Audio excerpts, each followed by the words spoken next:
Okay, നമസ്കാരം സുഹൃത്തുക്കളെ. KCBCയുടെ ഭാഗത്ത് നിന്ന് ഒരു വിളംബരം വന്നിരിക്കുകയാണ്. ഒരു കാതോലിക്ക ഭാവം പറഞ്ഞിരിക്കുകയാണ്. മുനമ്പം വിഷയമല്ല, വഖഫ് അമെൻമെന്റ് ആക്ട് ഈ അടുത്ത് തന്നെ ലോക്സഭയിൽ അമെൻമെന്റ് ആക്ട് വരുന്നതായിരിക്കും. ഒരു മുഴം മുമ്പേ KCBC ഇറങ്ങിയിരിക്കുകയാണ്. കോൺഗ്രസ് MP-മാർ, അതായത് കോൺഗ്രസിന്റെ വോട്ട് വാങ്ങിച്ച് വിജയിച്ച സ്പെസിഫിക്കലി നാമധാരികളായിട്ടുള്ള, അതായത് കോൺഗ്രസിന്റെ പേരും പറഞ്ഞു സീറ്റ് വാങ്ങിച്ച കുറെ MP-മാരുണ്ട്, ജയിച്ചവരല്ല, സീറ്റും വാങ്ങിച്ച കുറെ MP-മാരോട് കോൺഗ്രസ് ഒരു KCBC ഒരു വിപ്പ് കൊടുത്തിരിക്കുകയാണ്. ഈ പറയുന്ന അമെൻമെന്റ് ആക്ടിനെ ലോക്സഭയിൽ അനുകൂലിക്കണം എന്ന് പറയുന്നു. 99% കോൺഗ്രസ് അനുകൂലിക്കാൻ പോകുന്നില്ല. നമുക്ക് രണ്ടുപേർക്കും അറിയാം ഈ കോൺഗ്രസ് എങ്ങനെ ഈ പറയുന്ന തൃശങ്കു എന്ന് പുറത്തേക്ക് വരുന്നതായിരിക്കും. അതോടൊപ്പം തന്നെ ഈ വിഷയം മെയിൻ സ്ട്രീം മീഡിയ ഒക്കെ മുക്കിയിരിക്കുകയാണ്. അതിന് കാരണം താങ്കൾ വീണ്ടും എന്നോട് പറയേണ്ടതായി വരും. അത് ദീപിക പത്രം മാത്രമാണ് മുഖപത്രമാക്കി ഈ വിഷയം കൊടുത്തിരിക്കുന്നത്. എന്തുകൊണ്ട് മെയിൻ സ്ട്രീം മീഡിയ ഈ വിഷയം, ഈ KCBCയുടെ വിളംബരത്തെ തിരസ്കരിച്ചു? കോൺഗ്രസിന്റെ അവനാഴി എന്താണ്? ഈ കോൺഗ്രസ് എന്ത് ചെയ്യും? താങ്കൾ വിഷയത്തെ എന്നെക്കാളും കൂടുതൽ മുൻപത്ത് പോയൊരു വ്യക്തിയാണ്. ഇങ്ങനെ പുറത്തു കൊണ്ടുവന്ന് ജനങ്ങളുമായി സംസാരിച്ച് ഇതൊരു അവരുടെ ജീവനും സ്വത്തിനും ഭീഷണിയായിട്ടുള്ള ഒരു വിഷയമാണ്. നമുക്കിതൊരു വിഷയം മാത്രമാണ്, പക്ഷെ അവരുടെ ജീവനും സ്വത്തിനും ഭീഷണിയായിട്ടുള്ള ഒരു സംഭവമാണ് വഖഫ് ആക്ട്. ഇതിനെങ്ങനെ അവർ ഹാൻഡിൽ ചെയ്യും? ഞാൻ താങ്കൾ സൂചിപ്പിച്ച പോലെ ഈ 610 കുടുംബങ്ങളെ ഞാൻ നേരിട്ട് അവിടെ ചെന്ന് അവരുമായിട്ട് സംവദിച്ചതാണ്. മുനമ്പം മുതൽ വൈപ്പിൻ വരെയുള്ള ഒരു കര. അവിടെ പോയി ആ വ്യക്തികൾ ഇന്നും പേരുകൾ എനിക്കറിയാം. പ്രദീപേട്ടനും സെബാസ്റ്റ്യനും കോൺഗ്രസ്സുകാരും കോൺഗ്രസിന്റെ മുസ്ലിമും പിന്നെ ഹിന്ദുക്കളും എല്ലാവരും അവിടെ മുസ്ലിംസ് ഇല്ല. ഒരു 400ഓളം ക്രിസ്ത്യൻ കുടുംബങ്ങൾ, ലത്തീൻ കത്തോലിക്ക വിഭാഗത്തിൽപ്പെട്ട ക്രിസ്ത്യൻ കുടുംബങ്ങളും വേളങ്കണ്ണി മാതാ പള്ളിയിലെ വികാരിയും അസിസ്റ്റന്റ് വികാരിയും ഒപ്പം SNDP-യിലെ പ്രതിപേട്ടൻ തൊട്ട് എല്ലാ വ്യക്തികളുമായിട്ട് ഞാനാണ് അവിടെ പോയി ആദ്യം സംസാരിച്ചത്. താങ്കൾ ഇപ്പൊ വന്നിരിക്കുന്ന KCBC, Kerala Catholic bishop conference, അത് ഇന്നലെ ഒരു എന്തുകൊണ്ടായിരിക്കും ഒരു KCBC ഒരു മുഴം മുമ്പേ എറിഞ്ഞിരിക്കുന്നത്? കാരണം അവർക്ക് കോൺഗ്രസ് പാർട്ടിയുടെ ഈ MP-മാരെ വിശ്വാസമില്ലാത്തതുകൊണ്ടാണോ? വ്യക്തമായിട്ട് റാഫേൽ തട്ടിൽ പിതാവ് അവിടെ വന്ന് പറഞ്ഞല്ലോ, ഞങ്ങൾക്ക് നിങ്ങൾ ഇന്ന് വരെ വോട്ട് ചെയ്തവർക്ക് ഇടതിനോ വലതിനോ വോട്ട് ചെയ്യാൻ പാടില്ല എന്ന് റാഫേൽ തട്ടിൽ പിതാവ്, പരമോന്നത കത്തോലിക്ക സഭയുടെ പരമോന്നത പിതാവ് വന്നിട്ട് ഇടതിനും വലതിനും വോട്ട് ചെയ്യേണ്ട BJP-ക്ക് വോട്ട് ചെയ്യണം എന്ന് വ്യക്തമായിട്ട് റാഫേൽ തട്ടിൽ പിതാവ് പറഞ്ഞല്ലോ. താങ്കൾ അത് കേട്ടില്ലേ? അത് കേൾക്കണം. വ്യക്തമായിട്ട് റാഫേൽ തട്ടിൽ എന്തുകൊണ്ട്? കാരണം 610 ഇത് നമ്മള് മനസ്സിലാക്കേണ്ടത്, അവര് മിഥുൻ എന്ന വ്യക്തിയുടെ ആധാരം മിഥുന്റെ കയ്യിലുണ്ട്. മിഥുന്റെ മകളെ കല്യാണം കഴിപ്പിക്കണം. അതുമല്ലെങ്കിൽ ഒരു ഉന്നത വിദ്യാഭ്യാസത്തിന് വിദേശ ലോണിന് നടക്കില്ല അവിടെ. അങ്ങനെ ലോക്കാക്കിയിട്ടിരിക്കുന്നത് സ്വന്തം സ്ഥാനത്ത് നിന്ന് ചിന്തിക്കണം. ഞാനിത് പല വീഡിയോയിലും പറഞ്ഞിട്ടുണ്ട്. സ്വന്തം സ്ഥാനത്ത് നിന്ന് നമ്മളിപ്പോ ചർച്ച ചെയ്യുന്നത് മാധ്യമങ്ങൾ ആരെ ഭയക്കുന്നു, പാണക്കാടുന്ന് വേണോ മാധ്യമങ്ങൾക്ക് ആഹ്വാനം കിട്ടാനായിട്ട്?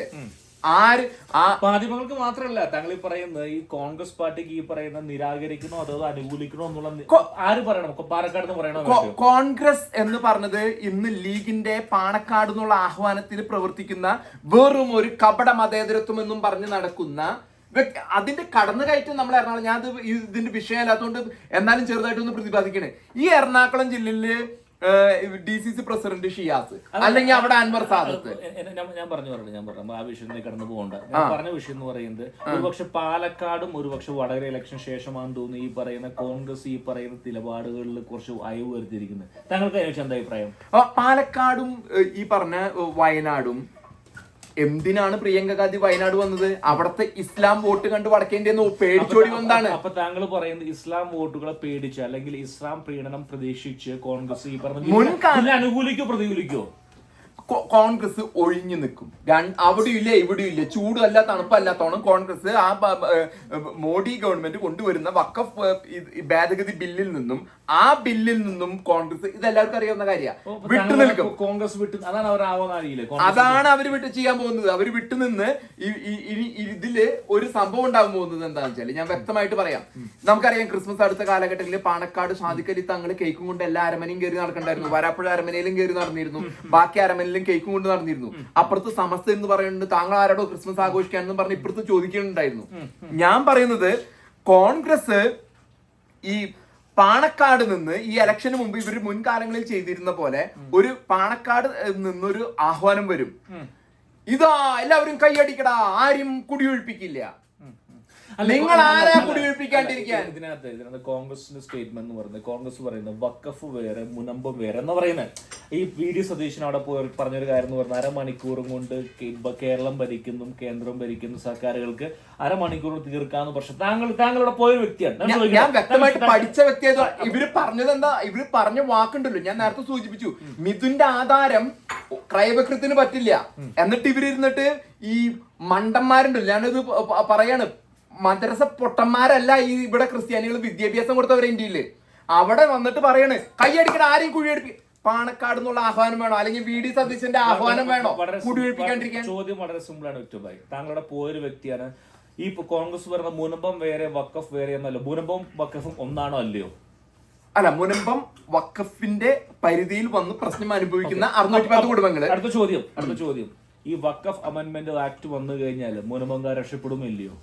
തീർച്ചയായിട്ടും അവർ രക്ഷപ്പെടും. അന്നോടുകൂടി കേരള വഖഫ് ബോർഡിന്റെ അധികാരം എടുത്തു മാറ്റപ്പെടും. ഇന്ത്യൻ ഫെഡറൽ സിസ്റ്റത്തിന്റെ അധികാരമാണത്. പാർലമെന്റ് അത് കോൺഗ്രസ് 20 MP ആർക്ക് വേണം? ഇവരുടെ 19 MP അല്ലെങ്കിൽ 18 MP. ഇതിന് പുറകിലെ കാരണക്കാരാണ് ഈ കോൺഗ്രസ് ഉണ്ടാക്കി കൊണ്ടുവന്നത്. സ്വാതന്ത്ര്യം 1947 സ്വാതന്ത്ര്യത്തിന് ശേഷം പ്രീണിപ്പിച്ച് ഇവിടെ കൊണ്ടുവന്നെത്തിച്ചത്. 2013 അമെന്റ്മെന്റ് ബിൽ ആരാണ് കൊണ്ടുവന്നത്? കോൺഗ്രസ്. കോൺഗ്രസ് കൊണ്ടുവന്ന ബില്ലുകൊണ്ട് ആണ് ഈ പറഞ്ഞ മുനമ്പത്ത് പ്രശ്നങ്ങൾ തുടക്കം. ശരിയല്ലേ? അതാണ് ഇപ്പൊ കാണുന്നത്. ഇപ്പൊ ഞാൻ പറഞ്ഞല്ലോ, ഇവര് ചെയ്യാൻ പോണത് ആരും കുടിയിപ്പിക്കുക, കൈയടിക്കടാ എന്ന് വിദ്യാഭ്യാസത്തിൽ ഇല്ലാത്തവരെ ഈ തെക്കുള്ളത്. അപ്പൊ കോൺഗ്രസ് പറയുന്നത് നിങ്ങൾ ഖണ്ഡിക്കുകയാണ്. കോൺഗ്രസ് പറയുന്ന മുനമ്പം വേറെ വഖഫ് വേറെ അല്ല. ഈ പറയുന്ന മോഡി കൊണ്ടുവരാൻ പോകുന്ന ഈ ബില്ല് കൊണ്ട് വഖഫിലെ കുടുംബം ഒഴുക്കപ്പെടില്ല. ഒരു കാര്യം മനസ്സിലാക്കണം, ഈ മുനമ്പം വിഷയം തീർമേ അടുത്ത വഖഫ് എന്നും പറഞ്ഞ അവര് എല്ലാ ജില്ലയിലും കടന്നു വരും.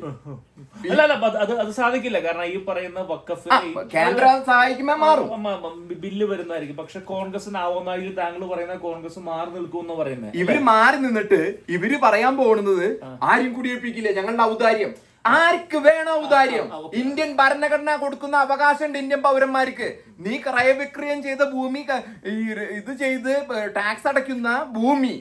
അപ്പൊ ഇനി ഒരു ചോദ്യം എന്ന് പറയുന്നത്, ഈ വഖഫ് അമെന്റ്മെന്റ് ആക്ട് താങ്കൾ ചിന്തിക്കുന്നുണ്ടോ ഈ പറയുന്ന ഈ മുനമ്പംകാർക്ക് മാത്രമല്ല, കേരളത്തിലും നല്ലോ ഇന്ത്യ എങ്ങാടുമുള്ള ഒരുപാട് ആളുകൾക്ക് ഉപകാരമാണ്? കാരണം ഒരുപാട് ഭൂമികൾ ഈ പറയുന്ന വഖഫ് ഭൂമിയുമായി ബന്ധപ്പെട്ട് പ്രതിസന്ധിയിലാണ്. നാളെ മിഥുന്റെ ഭൂമിയുമോ വന്നിട്ട് പറയാണ്, ഒരു ലോൺ എടുക്കാൻ ചെല്ലുമ്പോ പറയാണ്, നീ പോയിട്ട് MK സക്കീറിന്റെ വഖഫ് ബോർഡിൽ നിന്നൊരു NOC കൊണ്ടുപോവാ, നോ ഒബ്ജക്ഷൻ സർട്ടിഫിക്കറ്റ് കൊണ്ടുപോവാ എന്ന് പറഞ്ഞാല് വേറൊരു അധികാര കേന്ദ്രം അവിടെ. നമ്മ വിശ്വസിക്കുന്ന ഈ അധികാരം ആരാ കൊടുത്തിരിക്കുന്നത്? കോൺഗ്രസ് പാർട്ടി കൊടുത്തത്.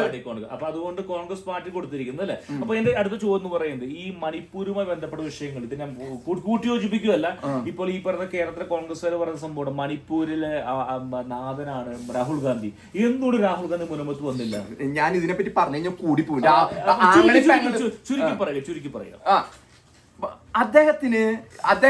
അദ്ദേഹം വാഷിംഗ്ടൺ DC വന്നിട്ട് ഒരു പത്രക്കാരൻ വെള്ളക്കാരൻ അദ്ദേഹത്തിനോട് ചോദിച്ചു, എന്താണ് ചോദിച്ചത്? നിങ്ങളുടെ മുന്നണിയിലുള്ള മുസ്ലിം ലീഗ് വർഗീയ പാർട്ടിയോ സെക്കുലർ മതേതര പാർട്ടിയോ? മുസ്ലിം ലീഗ്. ഇദ്ദേഹം ഈ ഞാൻ വേറെ വാക്ക് പറയണില്ല, ഈ മൊണ്ണ ഇരുന്നിട്ട് പറയാ, അത് ജനാധിപത്യ മതേതര പാർട്ടിയാണ്. അപ്പൊ താങ്കൾ പറയുന്നു ഈ പറഞ്ഞ രാഹുൽ ഗാന്ധി ഇവിടെ വരുന്നില്ല, അതായത് കാപ്പട്യമാണോ അല്ലയോ? കാപ്പട്ടി എന്ന് പറഞ്ഞാൽ ഇദ്ദേഹത്തിന്റെ പ്രീണനത്തിന്റെ അതായത് ഈ പറയുന്ന രാഹുൽ ഗാന്ധിക്ക് ഈ പറയുന്ന എന്താ പറയാ മതേതരത്വം അല്ലെങ്കിൽ ഈ പറയുന്ന ക്രൈസ്തവ വോട്ടുകള് പറഞ്ഞു കൊടുക്കണ്ടോ? അപ്പൊ അതുകൊണ്ട് കാരണം KCക്ക് നമുക്ക് ഈ ലീഗിന്റെ വോട്ട് മതി, നമുക്ക് ഇത്ര വോട്ട് 25 അത് പഠിക്കാൻ പോവാണ്. താങ്കൾ കാസിം അടുത്ത് ബന്ധമുള്ള ഒരു വ്യക്തിയാണ്. ക്രൈസ്തവർക്ക് ഈ പറയുന്ന കോൺഗ്രസിന്റെ കാപ്പട്ടി മനസ്സിലായോ ഇല്ലയോ? അതാണല്ലോ ഞാൻ പറഞ്ഞു, ഇവര് ഇത് തെക്കോട്ട് വരുമ്പോ മദ്രസ പൊട്ടന്മാരല്ല, അവര് വിദ്യാഭ്യാസം കൊടുത്തവരാണ് കത്തോലിക്ക സഭ. അത് റാഫേൽ തട്ടിൽ പിതാവിന്റെ ആഹ്വാനം വന്നിരിക്കുന്നത് വ്യക്തമായ ആഹ്വാനാണ്. കത്തോലിക്കർക്കും ക്രിസ്ത്യാനികൾക്കുള്ള ആഹ്വാനാണ്. അത് ചെറുത്തുനിൽപ്പിന്റെ ആഹ്വാനാണ്. ഇത്ര നാളെ ഇടതും വലതും ചെയ്ത പ്രീണനങ്ങൾക്കുള്ള ചെറുത്തുനിൽപ്പിന്റെ ആഹ്വാനാണ്. അപ്പൊ കോൺഗ്രസിന് നിലനിൽപ്പിന് ഈ വഖഫ് ബോർഡ്, വഖഫ് അമെന്റ്മെന്റ് ആക്ടില് കോൺഗ്രസിന് ഈ പറയുന്ന അവരുടെ എങ്ങനെയാണ് അവർ അപ്രോച്ച് ചെയ്യും, അത് ചോദ്യം ചെയ്യപ്പെടുമ്പോ അവർക്കൊരു ഗ്യാപ്പില്ല.